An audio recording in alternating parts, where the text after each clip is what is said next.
আমি আমার ক্লোজ আত্মীয় স্বজন থেকে জানি, আম্মা আব্বার কাছ থেকে ছোটবেলাতে শুনে আসছি যে কলেজে যাবে, ভাত নাই, ঘরে কোনো ভাত নাই, ক্ষুধায় কাতর, রাতভর রাতে হালকা কিছু খাইছে আর খাওয়া নেই।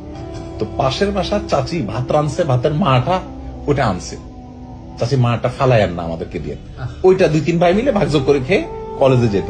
এটা একদিন না, এটা প্রায় দিনের রুটিন হয়ে গেছে তাদের। তারা এক একজন এখন ঢাকায় এক একজন অনেক বড় বড় পর্যায়ে আছে। একজন আছে সচিব, একজন আছে সাংবাদিক, কিন্তু বেশ টপ লেভেলের সাংবাদিক, সিনিয়র। এবং এমন এমন পর্যায়ে তারা এখন চলে গেছে যে গ্রামের মানুষ তাদেরকে সারা বছরে একবার ভাগে পায় না, যে একবার আমাদের এলাকায় যাবে, এই টাইমটা তাদের হয় না।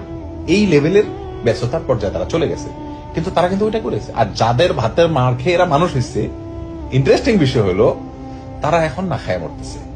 ইভেন আমার মতো গরিব মানুষ তাদেরকে যে একটু হেল্প করা লাগতেছে। তাহলে খোলাসা কি দাঁড়ালো?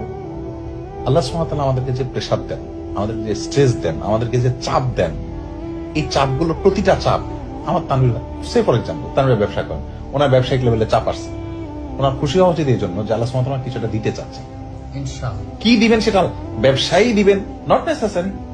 হয়তো ছেলে মেয়েগুলোকে এমন কিছু দিয়ে দিবেন, এমন এক্সট্রাঅর্ডিনারি কিছু করে দিবেন যে উনি কল্পনাও করেন নাই।